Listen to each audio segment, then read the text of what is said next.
Craving your next action-packed adventure? Audible delivers thrills of every kind on your command, like Project Hail Mary by Andy Weir, where a lone astronaut must save humanity from extinction, narrated with stunning intensity by Ray Porter. From electrifying suspense and daring quest to spine-tingling horror and romance in far-off realms, unleash your adventurous side with gripping titles that'll keep you guessing. Discover exclusive Audible originals, hotly anticipated new releases, and must-listen bestsellers that hook you from the first minute. Because Audible knows there's no greater thrill than the one that speaks to you. Discover what lies beyond the edge of your seat. Start your free 30-day trial at audible.com/WonderyUS. That's audible.com/WonderyUS. This message comes from Greenlight. Ready to start talking to your kids about financial literacy? Meet Greenlight, the debit card and money app that teaches kids and teens how to earn, save, spend wisely, and invest with your guardrails in place. With Greenlight, you can send money to kids quickly, set up chores, automate allowance, and keep an eye on your kids' spending with real-time notifications. Join millions of parents and kids building healthy financial habits together on Greenlight. Get started risk-free at greenlight.com/Wondery.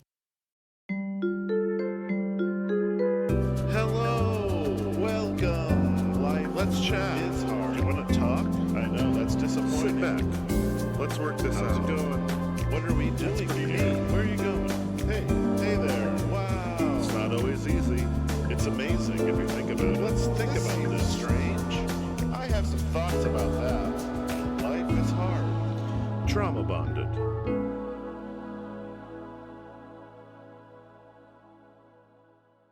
Hey, T. Hey, Elly. Guess what today is? It's Friday, And, May 2nd, and, the day before my wife's birthday. good reminder, but, and. I think I know what you're referring to, Elly. Oh, yeah? What is it? It's our 100th episode. Thanks, guys. Thanks. All 6 of you. I want you to know how important you are to us. You warm our hearts. Yes, totally warmed, and we couldn't do it without you. I mean, You too, and you, and you. and then also you and you. I mean, that's not true at all. Like we would do it no matter what. But the 6 of you really, Add something. yeah, you motivate us. So thank you. But in all seriousness, I didn't plan anything to say, but I will say that I do this because of you, T. And I definitely know I wouldn't do it if I was on my own, but you motivate me to show up, and I'm excited to talk about it every time. And it's always a joy to get to hang out and talk about these episodes with you. So Thank you, Elly. And I do motivate you to come here because I force you to come. She likes to feel wanted every week. She's like, I'm tired. I'm like, but Elly, we're going to miss you. Okay.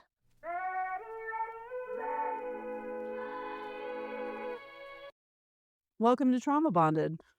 Did you really need to go to your notes for that? We've had 100 Wait. episodes. Wait for it. Go to your notes. Let me check what What's it this says. called? What does it say?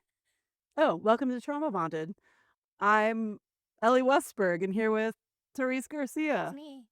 And today we're discussing episode 361 of the podcast. This is actually happening. What if your sister's death was an unsolved mystery? Okay, let's bring it down. Oh, Yeah. Oh, We were kind of happy for a minute, but now yes. we're going to get back. Driven by her sister's mysterious death, a woman's life transforms into a struggle for understanding and justice as the truth remains elusive.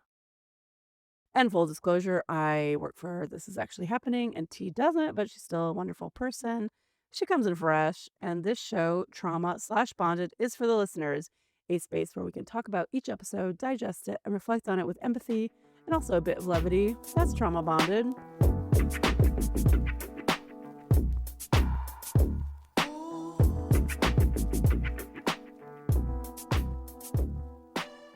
T, what stuck out to you as the heart of Jana's story? I went with one word for the 100th episode today. Wouldn't that be crazy if I went with 100 words?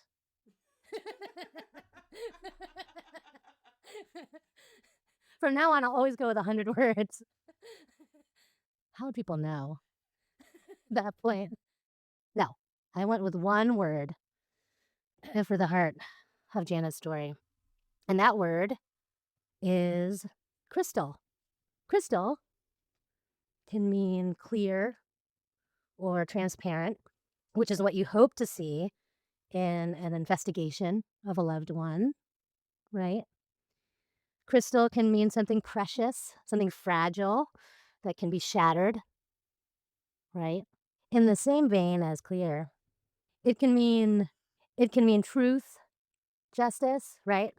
But for this story, it's the heart because Crystal is her name, right?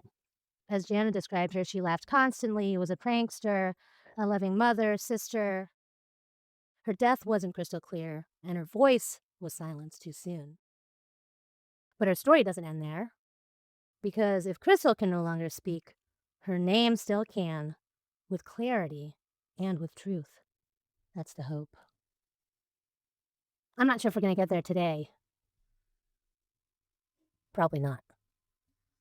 Oh, definitely not. I was hoping you would, Elly. We're not trying to get into any kind of lawsuits, so What do you mean? no one's going to be blamed on this podcast today. Maybe we could just solve the whole thing right now. No?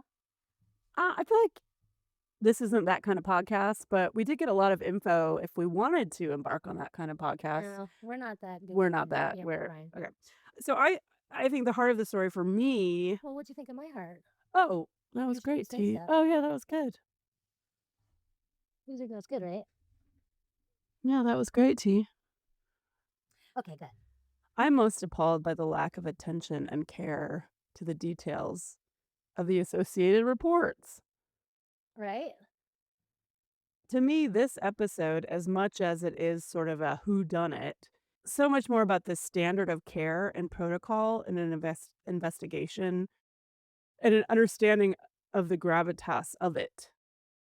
I think each death should be investigated as if they were your loved one, as if another body might review your work, as if it might be your last case.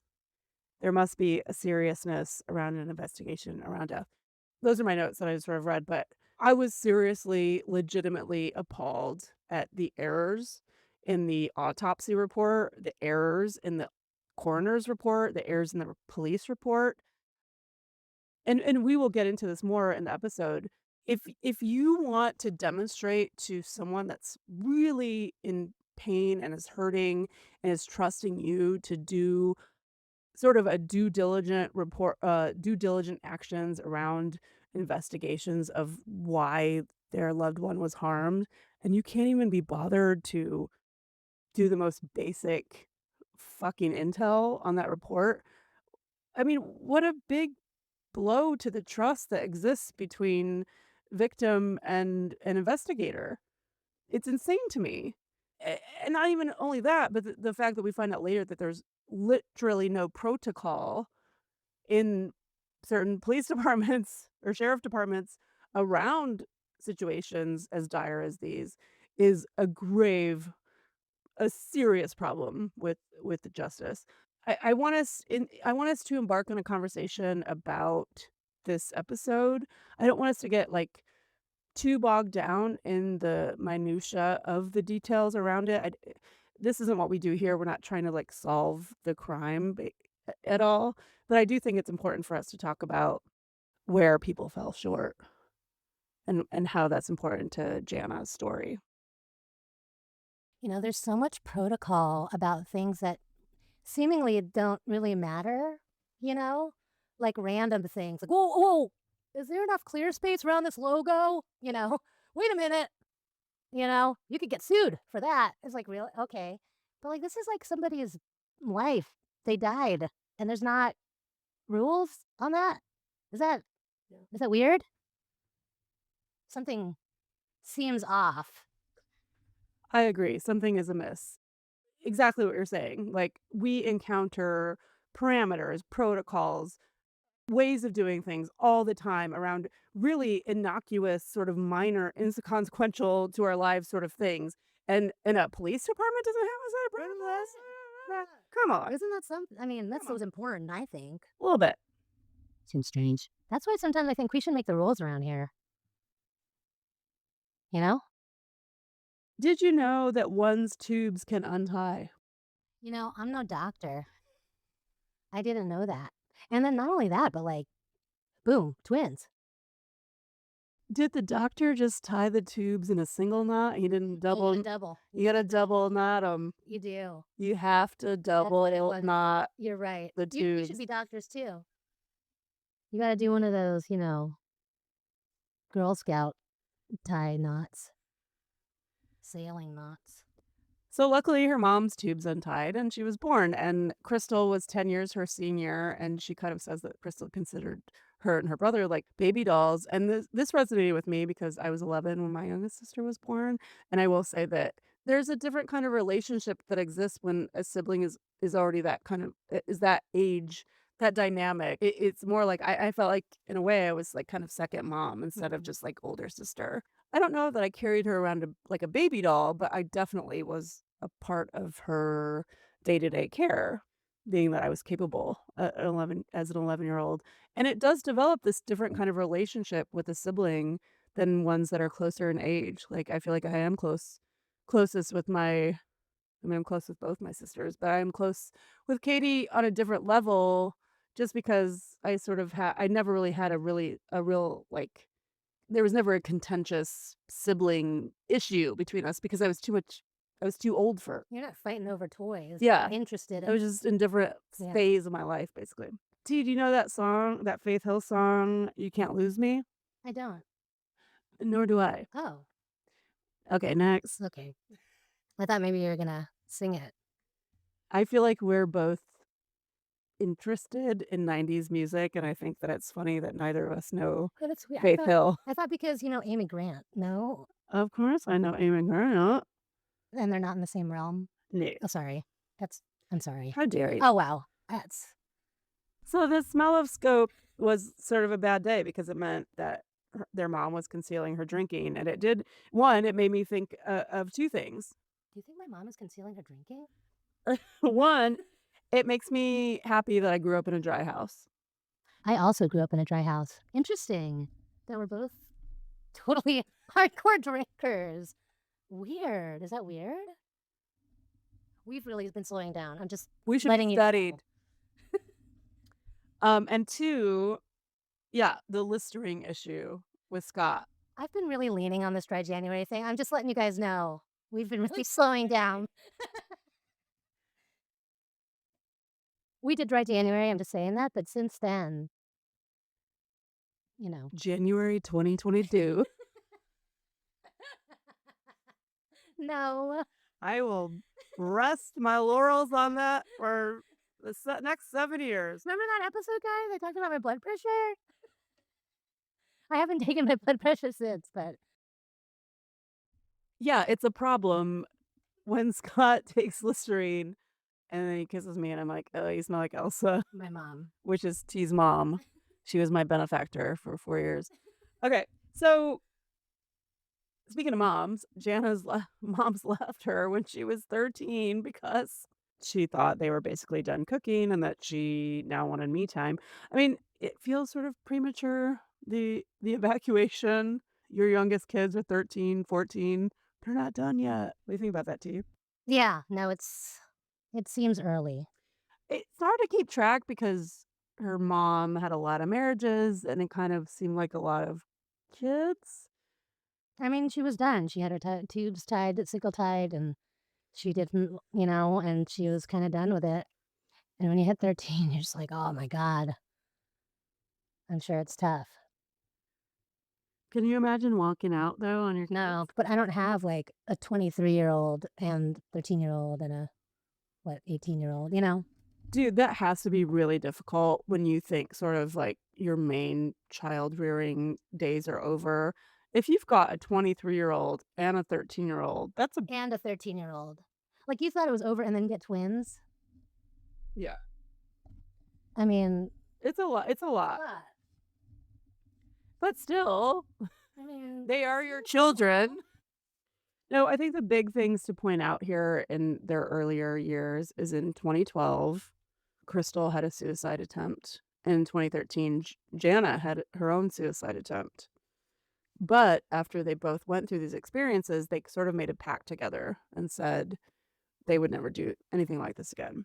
And that pact is probably what perpetuates like Jana's hope for a different outcome than she was expecting with her sister. However, that history is probably what lends the police their, I don't know, evidence of the avenue that they pursue. At this point, Tony comes in promising the world to Crystal, like, we'll go to church together. How sad is it that women get excited when a man offers church to them as a stabilizer in their relationship? Would you be excited if your partner told you they go to church with you? definitely not. It's over. I'd be like, what? Bye. My sister, Sarah, started going to a Universalist church, I think, in Milwaukee. Like one of the like accepting everyone like gay and stuff. I know, yeah. I get it. I still am a little bit weirded out by those even. Yeah, I'm not interested I at all. can't. I get, yeah, it's just the organized. Yeah, to me, every group is a cult. Like me and your wife have joined Orange Theory. So culty. I know. I'm not joining that for many reasons, including the cult part. So COVID ends up estranging Crystal and Jana. It's because a nose swab equals mark of the beast, right? It does. And there's like an anti-vaccine situation happening here. It just is another point in the column of Tony is a fucking idiot. I'm not saying that he, murdered her, but I'm saying he is a fucking idiot for being anti-vaccine. How do you feel about that? Or anti-swab/vaccine. How do you feel about that, T? I disagree wholeheartedly with that point of view. I'll say that much. She's lying. What? So I do think it is fascinating, though, that this was a period of estrangement for them because they could not see eye to eye. And then as soon as COVID / the vaccines were over or not as prominent in the view of needing to get back to work, they were able to come back together. Totally fine. It's totally fine now. Yeah, good thing it's over because now we don't talk about it. It's fine that we completely disagreed completely about a totally important thing that totally polarized us. And If you believe that vaccines are dangerous, I'm sorry, but you're a fucking idiot. okay, well, T, shut up. truth. No, I'm saying Shush. you're right. I was Did- saying, But just saying did- it's a strong. you are so fucking stupid and you're part of the fucking problem. The science around vaccines is so fucking simple. There's nothing pulling the wool over your eyes. It's literally just taking a small part of a disease and re-injecting it into your body so that your body can develop antibodies against it. And that's all a vaccine is. That's all a fucking vaccine is. What else is in there, though? There's nothing else in there. I should ask you this, T. What do you think they could put it in there besides the antibodies? I don't know. I don't agree with what they're saying, so I have no idea what they're talking about. I used to be a fan of Jenny McCarthy. I will say that. In my mind, that fucking bitch, who I also love, I love her as well. She says a few things about how she thinks vaccines cause autism, and the whole industry is blown apart. And all I want to say is examine why you have the thoughts that you do. Also, science is not an opinion. February 9th, 2023, Crystal is found dead. Here are the main takeaways per Jana in this episode. And again, we don't want to litigate sort of who or what or how Crystal died. We're not qualified for that. But we do want to... I mean, we've seen quite a few true crime, shows. We've seen shows. We've listened to podcasts, right? So I would agree with you. We're not qualified. I'm just saying. Here are the main takeaways from Jana on the crime scene. Tony hugs her. Apparently that seems weird. But he also says that there was a single gunshot wound to her head. And her response to him is, how do you know? And I think the point of this is she's saying what, T? What do you mean? She's making the point of, if you didn't see her, Oh, especially because how do you know that? we find out later that he asked for a welfare check in their home. If he didn't discover her, who's feeding him this information Right. that it was a single gunshot wound to her head that killed her? How does he know How that? do you know this? Where is The he people getting this weren't there, information? or was it somebody told you? It seems suspect that he is able to definitively say to her how her sister died the moment she shows up to the crime scene, right? Yes. Okay, now I see. Second, she gets bombarded by his family telling her how her sister was feeling Yeah. before she died. What is that about? That's weird. I think I know how my sister was feeling because, we have a relationship. We've been texting. We find out later that they think they've been estranged, right? So, but that's later. Oh, hey, Jana. Oh, I'm so sorry. Your sister, like, they just launch into like the ins and outs of her medication. Oh, I'm so sorry, honey, that you've lost your sister. But you know that she was not taking the 2 milligrams of Bidida that was added to her diagnosis. Like, bitch, what? I just showed up here. Why are you telling me all this shit? And how do you know this? Like, was that was it Is planted? this HIPAA? What's happening? It seems strange that it was almost like they were fed the information to Yeah. feed to her. Yeah. It's conspiracy? That's sort of what Jana seems to be saying in her story, right? She's being bombarded. The police on the scene aren't talking to her. And then Tony comes up not even 10 minutes later and says, where should the funeral be?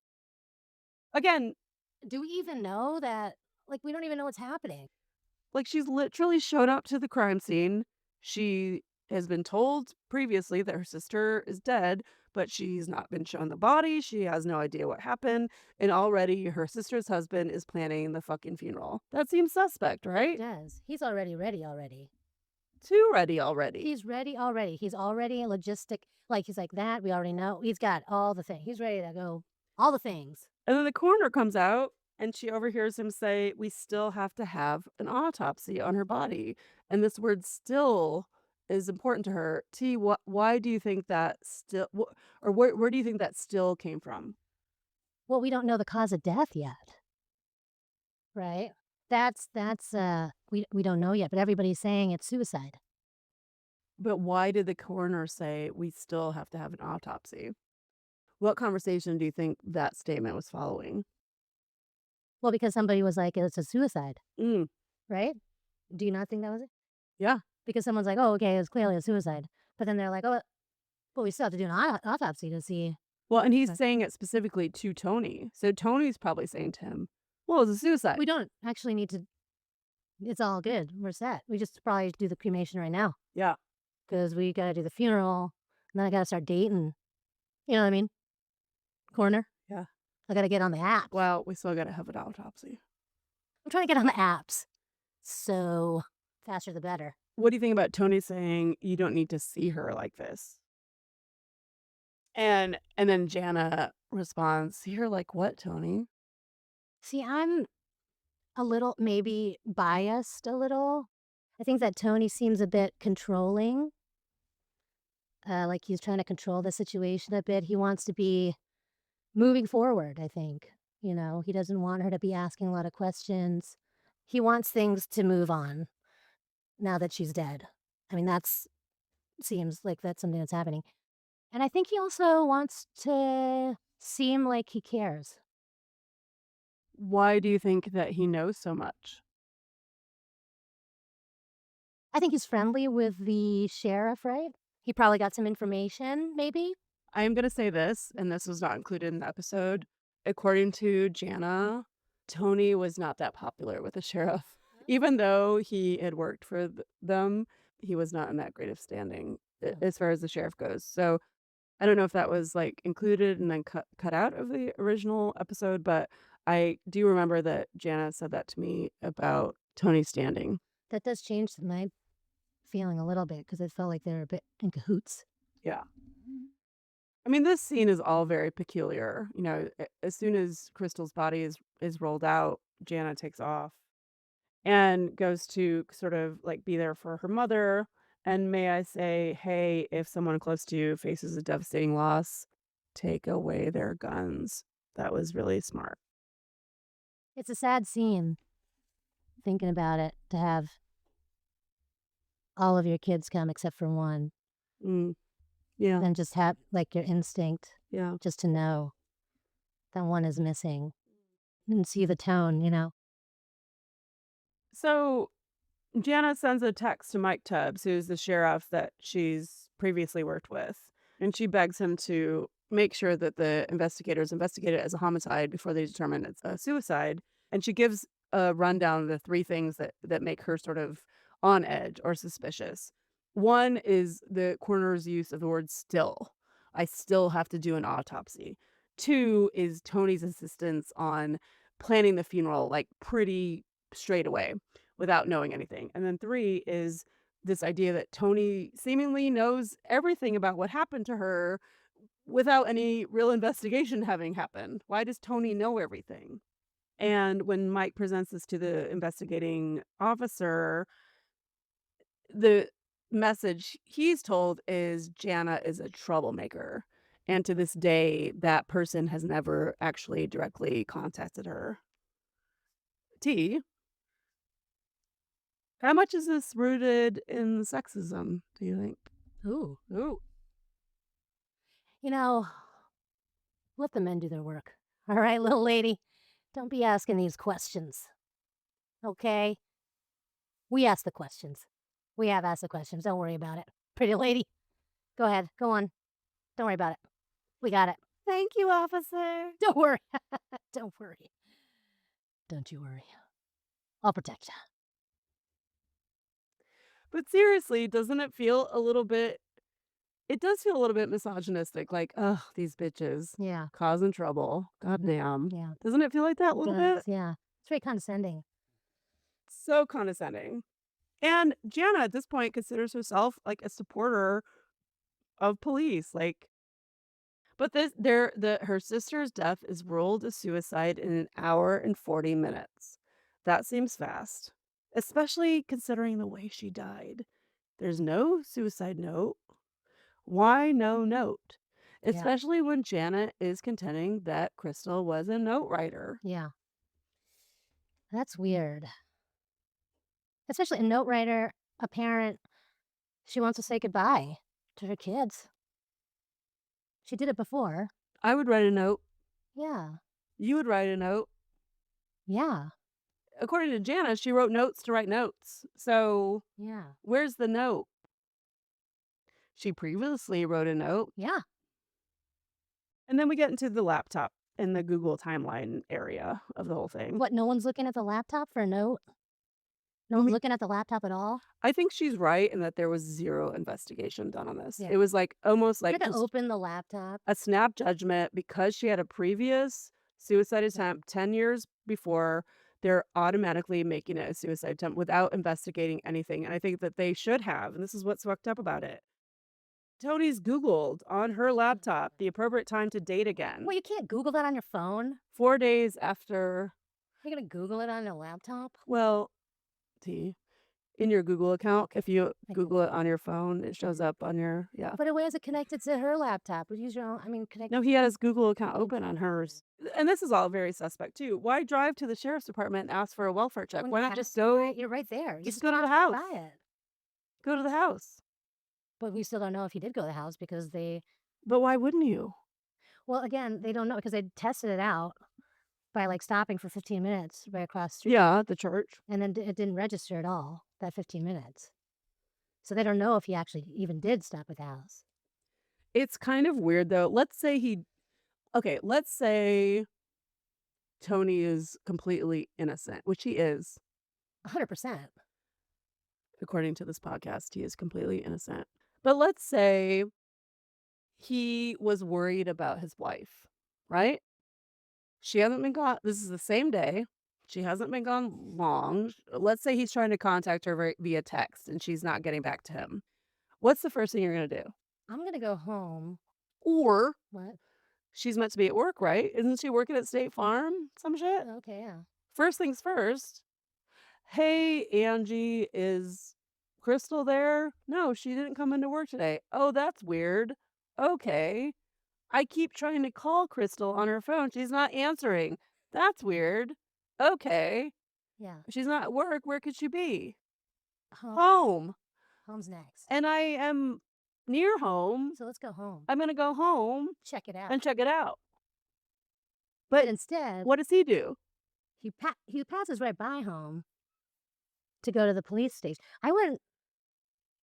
Sometimes it's really even hard for me to know where the police station is. Like it's right there, actually, right next to the library. I'll just go straight home first, Check. and then go to the police station. That feels normal. Maybe he went home. This is something. Maybe he went home. Crystal, here? Not here. No. But she's upstairs, dead, in the bedroom.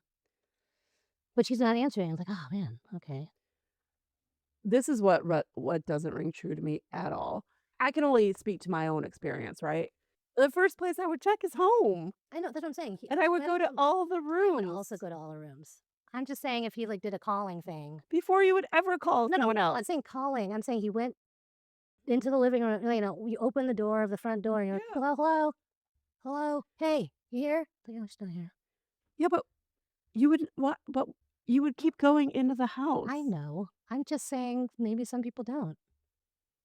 But there's no reason to think you don't think there's going to be foul play or. I'm not saying there's foul play. I'm saying oh, she didn't say anything, so she must not be here. No, but you would keep going in. I would do that, yes. That's normal. I know that, but some people are lazy. I don't know. It doesn't make any sense to me that he doesn't go into the house. People could say that would be something. Fine. That would happen. He won't give Jana a death certificate. She gets her own. The time of death on it is 11 a.m., which is way off. And the sheriff accuses her of forging one, basically, which is absurd. Why would I? Okay, so here are the highlights of why this is very suspect. They find out through the reports that a pillow was used because there's singe marks on the pillow, and which means there's a temple-to-temple gunshot through the first temple and a pillow through the second temple. Why use a pillow in suicide? Right, but wait, the pillow was on the first or on the second? No, the pillow is on the outside temple. Yes, that's so the gunshot. Yeah, through the pillow. Yeah. So the reason you would use a pillow is to muffle sound. Yes. And to make blood splatter not come back onto you. Why would you do it in a suicide? There's very little pics that are taken at the crime scene. And then there are pictures with the dog Just next to the body. It's hanging out. Why would you control the dog? Everyone knows that. Because the dog could easily walk up to the body and lick away evidence. It's insane. That's weird. It's weird. Why are you letting the dog just roam around? And then there's blurry photos. Why? You're just running around as fast as you can. And then apparently there are multiple bullet holes in the headboard. Well, at that point, I just want to go in there. I just want to do a string thing like they do on CSI. Can I just bring over some string real quick? But at that point, you can't even do it because the dog's been there, the body's been moved, all these things have been. I just be so pissed. His dog shows up. Oh, dude, I would be. Nothing is perfect. I would be the pissed off detective. Like, who's been in here? Who touched this? The dog has licked everything. Everything. There's new DNA here. Now I have to swab the dog. What is this? And then the dog did it. What? This is ridiculous. Yeah. You know what I'm saying? Yeah. Absurd. Did the dog do it? Where is the care, custody, and control of this crime scene? None. It's non-existent, and that's what's fucked up. Yeah. And then Tony, he has her body cremated on February 20th, which is 11 days later. Against her wishes. Against Jana's wishes. Against Jana's wishes. Even just wait. I remember Jana told me that they bagged her sister's hands for GSR gunshot residue testing, and they never did the testing. So they bagged her hands to do that. And then they never did it. And they never did it. And then they cremated her body. And then the autopsy is fucked up because It changes between like the body moved versus not moved. And this is it, and she talks about it being liver evidence. This is also called lividity evidence. This is where the blood pools over time. And I learned about lividity from the Anand Syed case. Oh. Listening to lots of Cereal. podcasts about that. There's no page 2. Where'd that go? Where did that go? That's like me, just on my desk, like, oh, lost it. Can some like Well, they didn't want the explanation of the drugs that were there, but there's lots of Benadryl and lots of Zoloft at toxic levels, which could offer that she was suicidal and those things didn't take, and so she had to shoot herself. But But- how does she be that fucked up? You guys, and handle. T, have you ever taken Benadryl? Oh my God. It fucks you. I just like total. It fucks you up so much. Oh my God. Can you I'm imagine passing out. being on Benadryl and then perfectly putting a Yeah, pillow the pillow, over your head yeah. and taking a gun perfectly No. temple to temple? That's a lot, you guys. There's a PI that's hired. There's this whole thing where Tony tried to get the insurance. And this is where, Next day. if he was involved, and I'm not saying he was, involved, but he's pretty dumb to not make sure that there's money available if he's going to pull this off. What a fucking idiot. Right? Yeah. I mean, no surprise. He's an anti-vaxxer. So, of Yeah. course, he's Like, oh, fucking dumb as shit. Shoot. Well, there you go. And then he goes to be so bold as to say on Facebook, first night back at home, not as bad as I thought it'd be. What a fucking asshole. Just don't post anything. What are you Who doing? is this guy, Jax fucking Taylor? What the fuck? I mean, why would you post that? He's trying to get dates.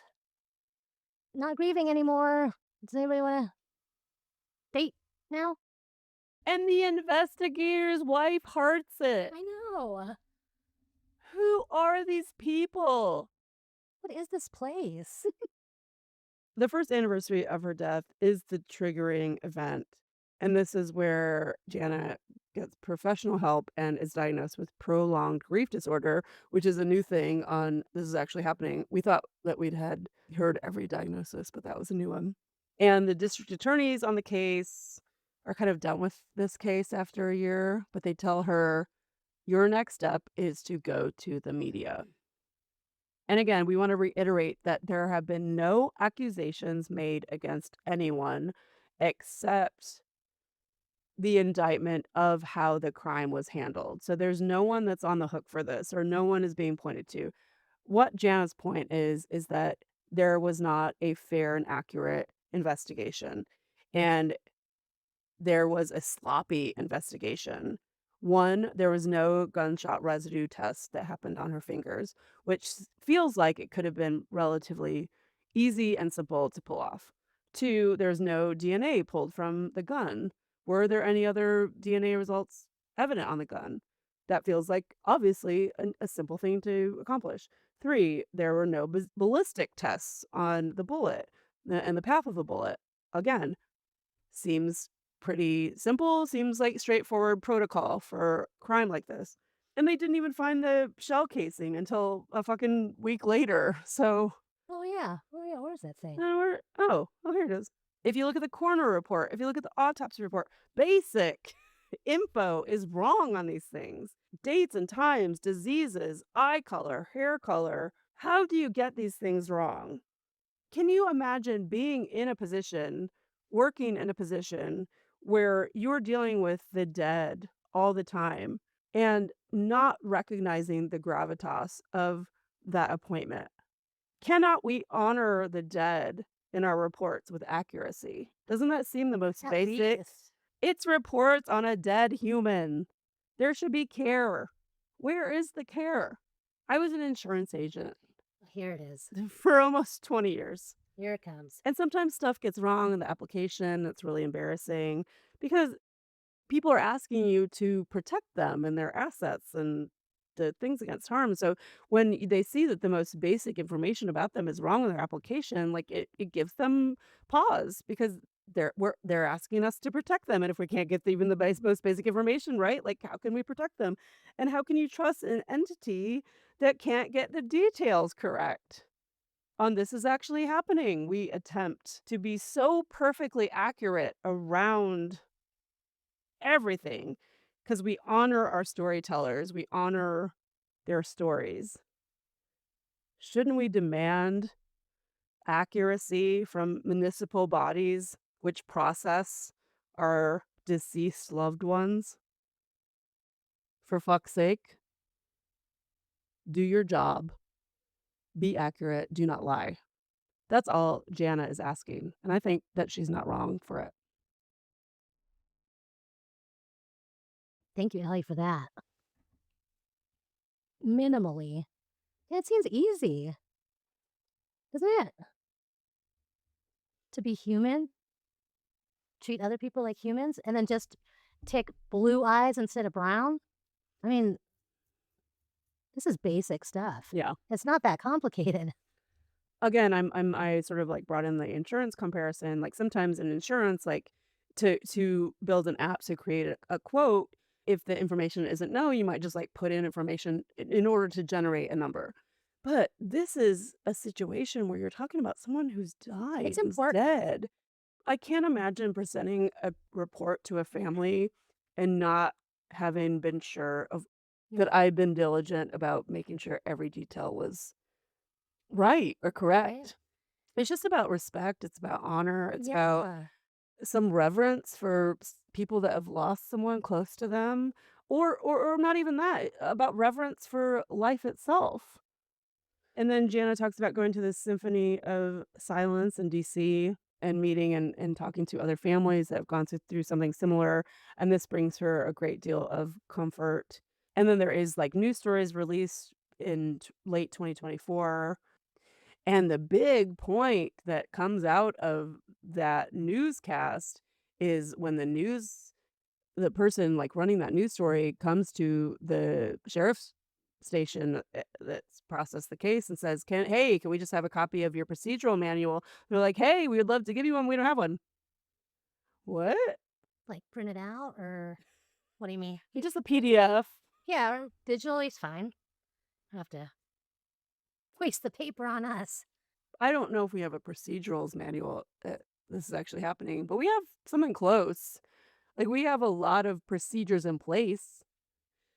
I can't even imagine being in the business of processing crime scenes and dealing with people losing human loved ones and there not being a protocol in place for how that's done. That seems insane to me, right?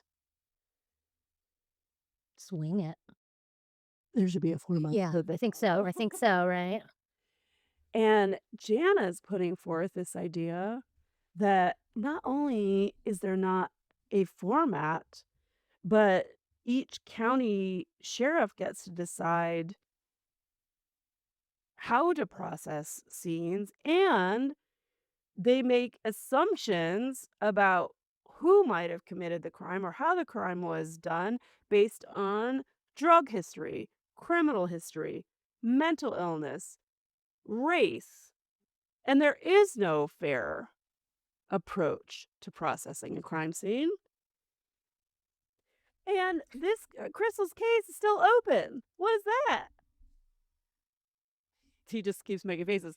And Jana is in limbo. It's like they're intentionally not closing the case because it shields them in some way. She can't move on. Will Jana ever know? All she wants is another set of eyes to look at this case. Can it happen? Can't someone take on the case? Take another look? But apparently the sheriff has to allow other people to look at it. So they keep it open, but then the sheriff can just reject everybody. And this is not about her grief, what it is her trying to solve her grief. This is also about her undoing a cycle, like a depression cycle with her kids and with Crystal's kids. And she says that Jana says she carries a weight that never gets lighter. but it's changed her. She's now like this unrelenting bulldog. She doesn't say bulldog, but I gave her bulldog, and she'll fight for her sister. She's got these billboards. Mm-hmm. How do you turn it off? How do you ever, when you're not satisfied with an answer, how do you ever turn it off and walk away? Let me ask you this, T, based on just the story you've heard here, if that was your sister or you're an only child, so you don't know what that means. But if it was like your good friend, if it was me, could you walk away from it without an answer that you were satisfied with? I think it just becomes your life's mission. It's just always something that's there. I feel like she's doing all the right things. Do you think that justice isn't something that just happens? It's something we fight for? I think it's something we fight for that hopefully one day will just happen because we've fought for it. And the final really note of this is all Jana gives Crystal a voice, and that voice will never be silenced. I think it's terrible that this episode doesn't end with a solution or a resolution, Oh, but I think it's important to get their story out there. Right? yeah. Be great to follow up, or just, I hope one day it gets resolved. Yeah, I think it will. Hopefully it keeps getting enough attention that there will be a resolution that Jana can feel at peace about, and also the rest of us. Thank you for listening. This has been an episode of Trauma Bonded. You can find our show where podcasts are kept. Please rate and review us. Thanks to Jana for sharing their story and giving us the opportunity to talk about it. And thanks to This Is Actually Happening team, including Whit, Missildine, Andrew Waits, and the maker of our music and website, Nathaniel Dromboli. And thanks to Cathy Sitzes for editing this episode, and Katy Caple for building this blast on an Instagram post. Please subscribe to us on YouTube, and you can contact us at traumabondedpod@gmail.com, and find us on Instagram at traumabondedpodofficial, or visit our website at traumabondedpod.com. We are trauma bonded to the story, to the storyteller, to the listeners, and to each other. Thanks for spending time with us today. Love you, T. Love you, Elly.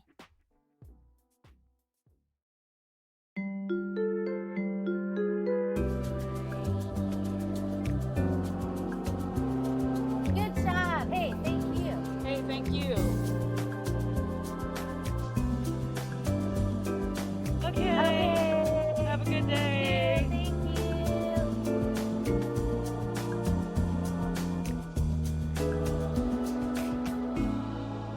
Trauma Bonded.